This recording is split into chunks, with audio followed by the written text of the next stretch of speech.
What's up, family? It's your boy Ace of Spade, and we are back again with another dope review. On this review, we got my man Jeff St. James coming back again, who is a licensed therapist talking about relationships. Well, on this particular review, he got something very controversial to talk about. He says women who ignore men are narcissistic and self-absorbed.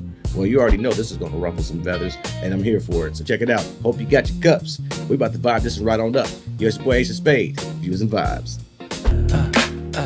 Views and vibes, yeah, it's your scene. Groovy nice with that soulful sheen. Music to talk the stories we weave. Come chill with me is what you want. Yeah, it's your scene. Groovy nice with that soulful sheen. Music to talk the stories we weave. Come chill with me is what you believe. Keys on low, bass so tight. Golden hours turning into the night. Part of the reason why I wanted to do this is actually so that what's to do, what's the answer? And I have 5 particular points, which apparently is probably pretty relevant in terms of things we can do to kind of start to address some of the issues that we're seeing between the sexes. Number 1 is listen and be intellectually curious about more than oneself.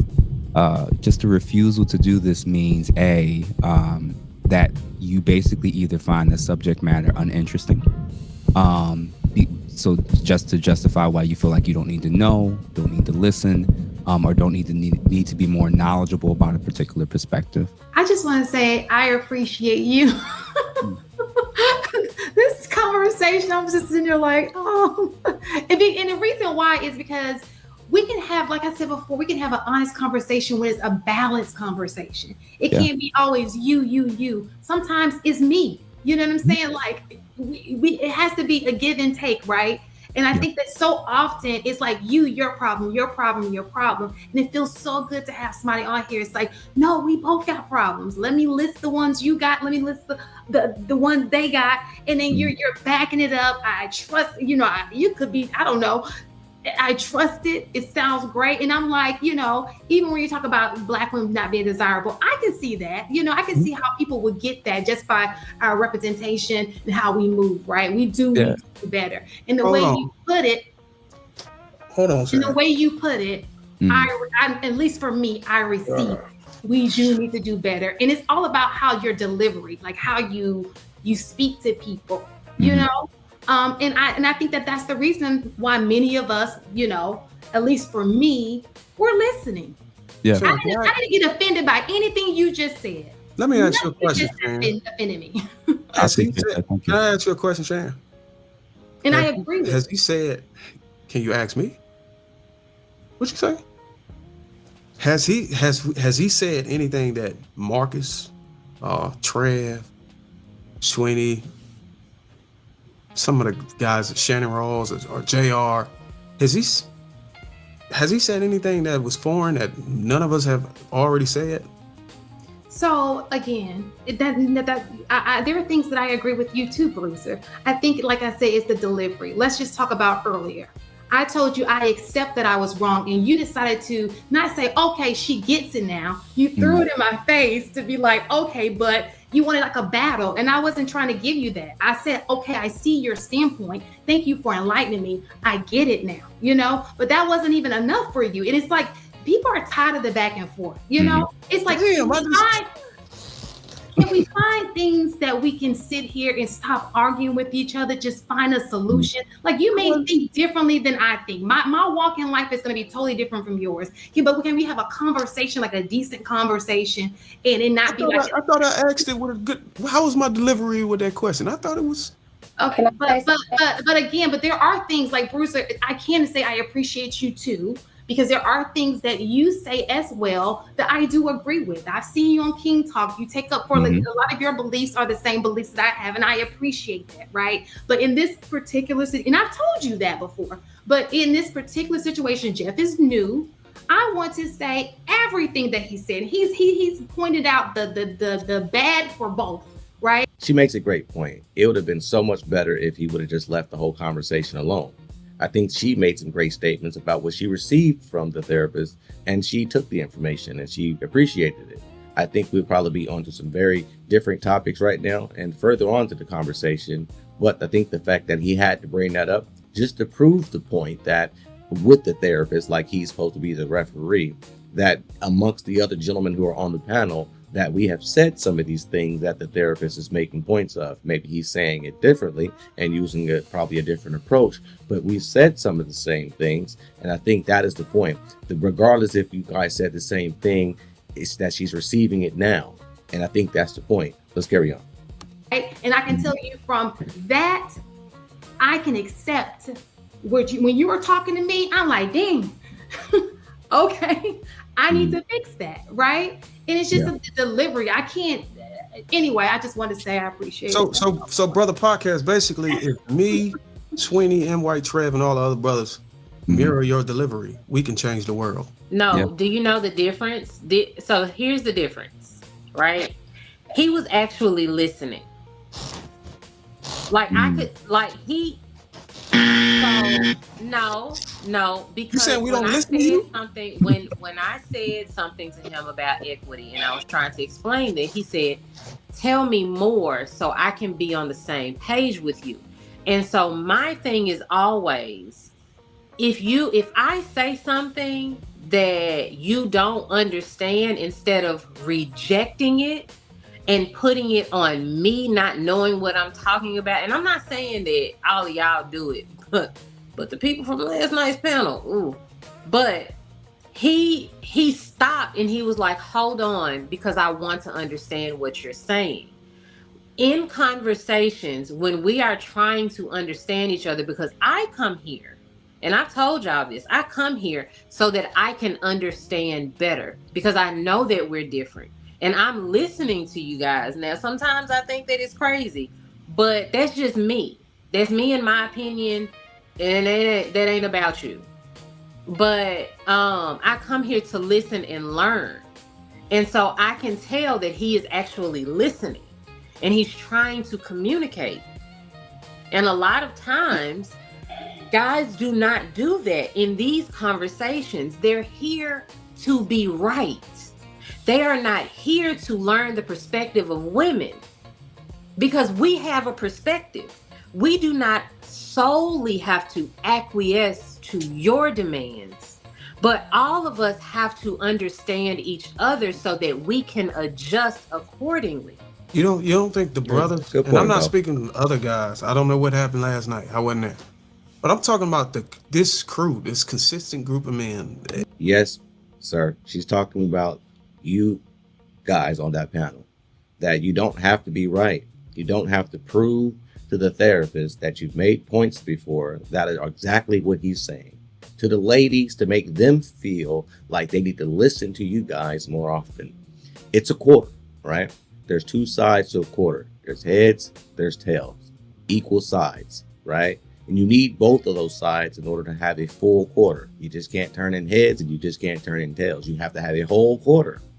Meaning there's two perspectives to a whole conversation. There's heads and there's tails. And she's basically saying that in a conversation, in order for you to disagree with the point that I'm making, it'd probably be wise for you to understand the point. Hence, you heard the people say before, you're listening to speak versus listening to understand. So she's basically saying that if you don't understand what I'm saying, maybe ask more clarifying questions. So that way you can get more of a better understanding versus just running off of a half understanding and just refuting everything I'm saying, which can be a very disrespectful in the conversation, because when it's your time to make your points, you want to be wholeheartedly understood. So that's how I see it. M. Whites, the Sweeneys, the Travs, JRs, the Darwins. Not all the time, no. No, we be fighting with them, man. We just not of the caliber to speak in the right manner. So you gotta talk it up. So now M. White. Why you ain't had to do that, but go ahead. When Marcus is talking to me, he really is, like, he asks me questions because he really is curious about things. Absolutely, and I can tell that. But Bruiser, when you ask questions, they be loaded questions, and you know that. How? You ask a lot. Am I wrong, ladies? Don't you ask a lot of questions from a biased perspective, and you can give me one example. Give me one example. Like, you wanted the therapist to make the point that any woman who was overweight that was interested in a man who did not like overweight women would have to actually lose weight in order to achieve the man that she desired. and you ask that point, because I think this is one of the shows or one of the podcasts that they're raising the point, and you asked him that question just to get him to make that point. So that is the point that we're talking about, my friend. Sometimes you might want to go back and watch your content, so that way you can see how you're responding to people, so that way you can probably make a few little minor adjustments. Not a big deal, bro. Let me give you this example. In the beginning, you specifically told Ask the Brother podcast that it would be the women who would be disrespectful and constantly cutting people off. But since we've been on here, every woman that has talked, you have cut off. You need to mute yourself in between. You're about to do it now. You need to mute yourself in between when people are speaking to let the thoughts finish first before you respond. In that moment, it's already coming across as if you're not listening, because you're already drafting a response to what they're saying before the full point is even getting out. You're constantly showing that. And I just thought that was kind of ironic. That was the main point I wanted to put out there. You said the women were going to be disrespectful, but darling, you have been disrespectful to most of the women on the panel, and even to Ask the Brother podcast.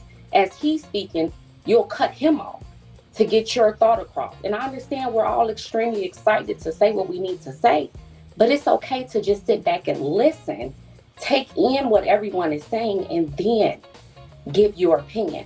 But because of how you respond to things, sometimes it comes across as if you already have your own preconceived bias notion and idea or ideology about what that person represents, their thoughts, what they feel, and you want to debunk it. And I'll cut your ass off, because I got a video to run. So I ain't trying to get the copyright strike. So I got to cut your ass off sometimes. I'm just saying. Instantly, instead of trying to understand it. And that's the difference that I feel the ladies are trying to let you understand. Ask a Brother podcast is coming across as understanding. His tone, his demeanor, his message, everything is completely different to what you have displayed just today. Brother got a I think this Denzel kind of goes demeanor. right back to Let me where respond we to were. that. He got a Denzel demeanor over there. I ain't go front. He kind of smooth today. You know what I'm saying? Probably smell like Old Spice, little brew. You feel me? He got his swag on 10. I give it to him.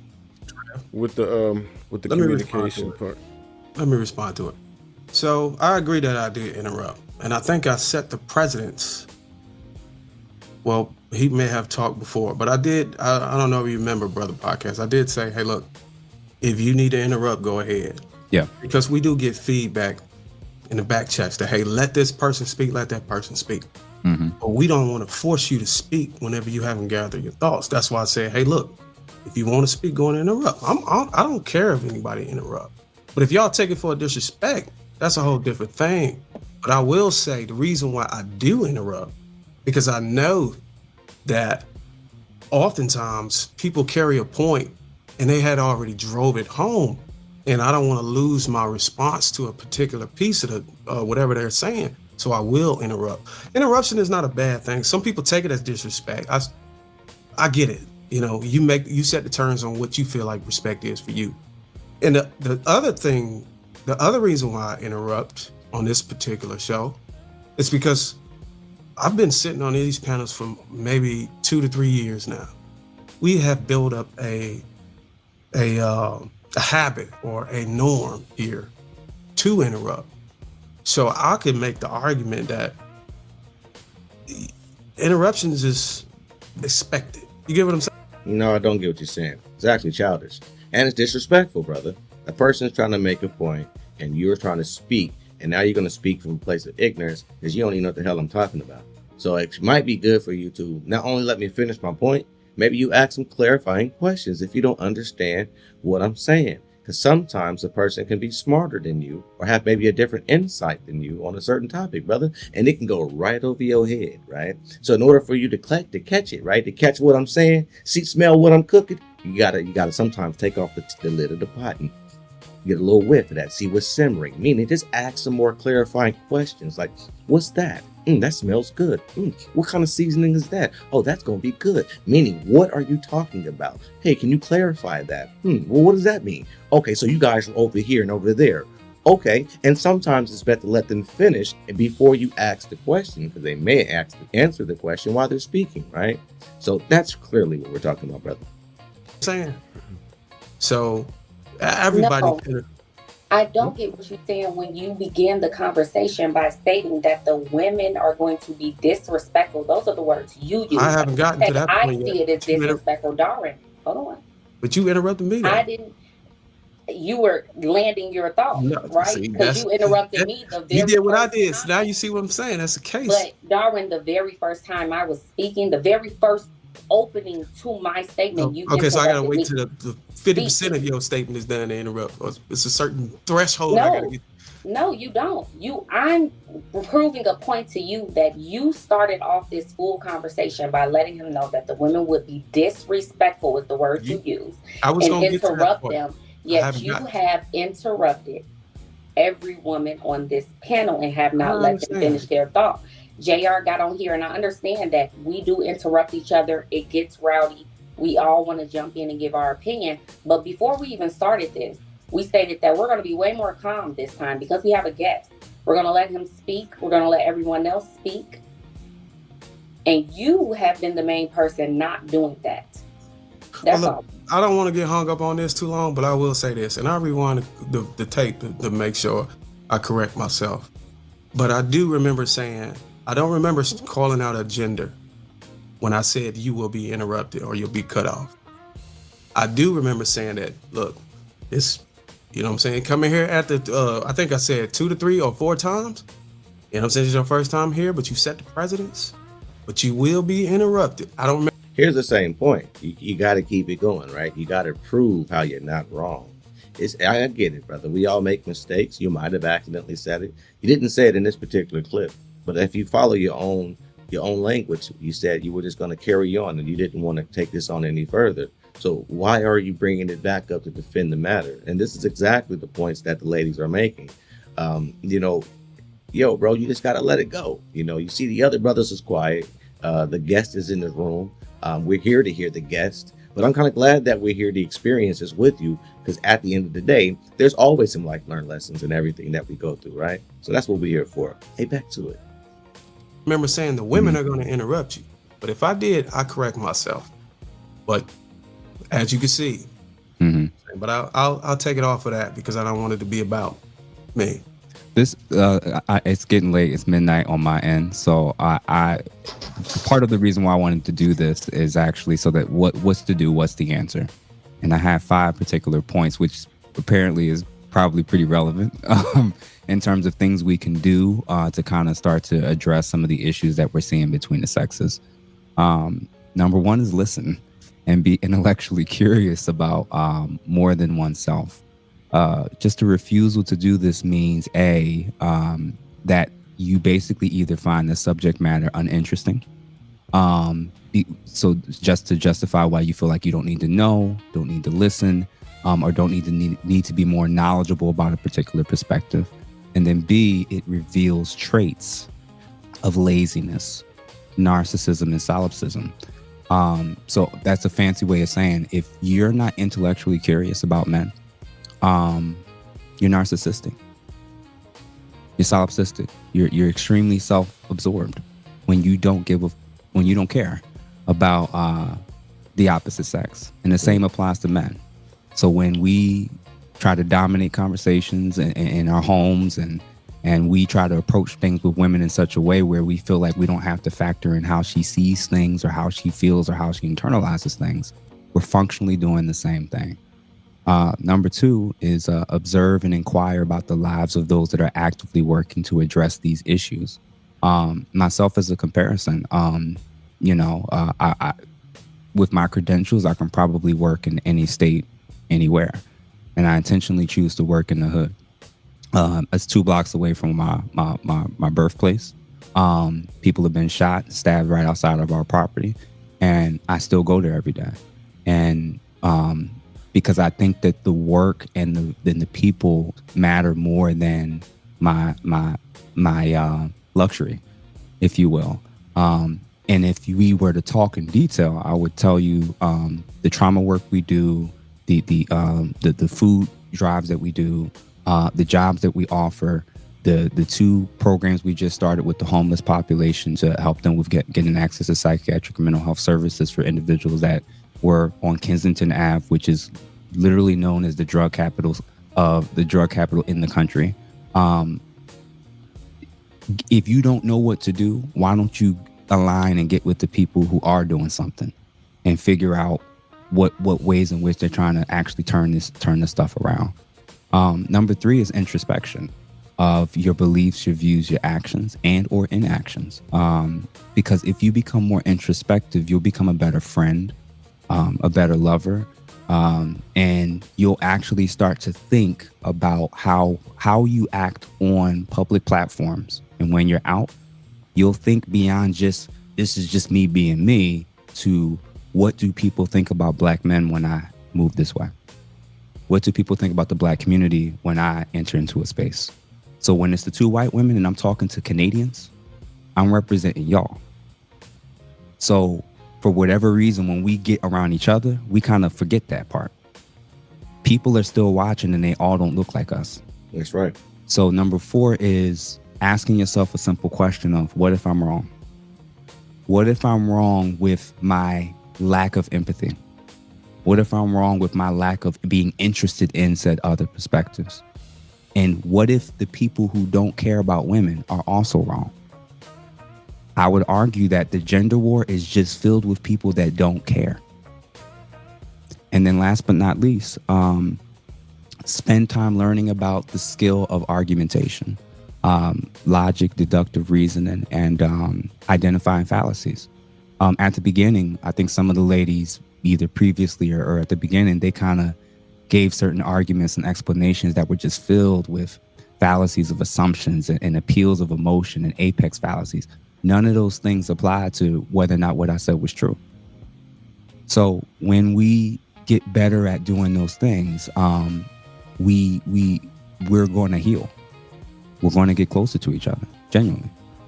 So those are the 5 things that I think that if we individually try to do them. And what that looks like basically is debating with each other on this podcast show about a whole bunch of points that had nothing to do with what he was saying. And that's just part of it, right? I'm pretty sure there was other conversations that the gentleman was privy to that probably didn't have anything to do with what he was saying even then. But at least what we've seen and what we witnessed today, that's exactly what we're talking about.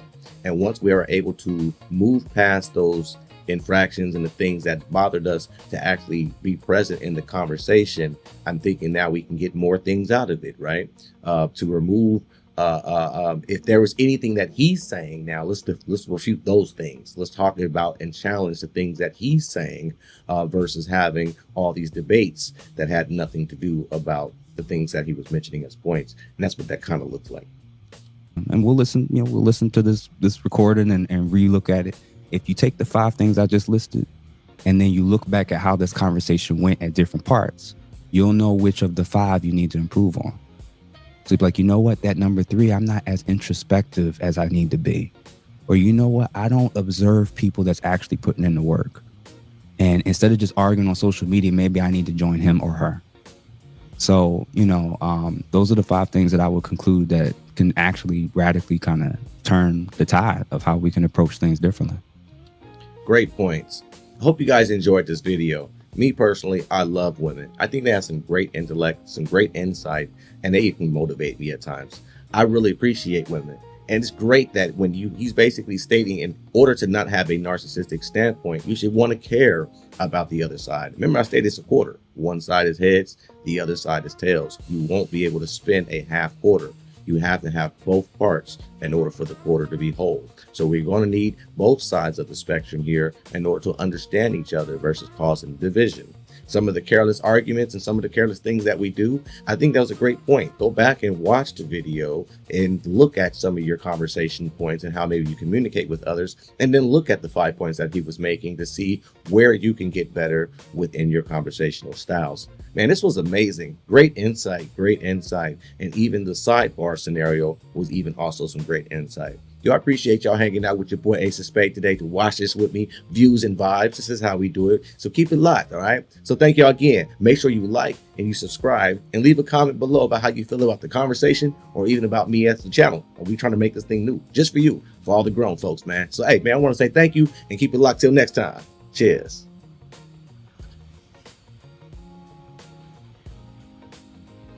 Well, Welcome to the spot where the grown folks glide, fusing vibes with your host.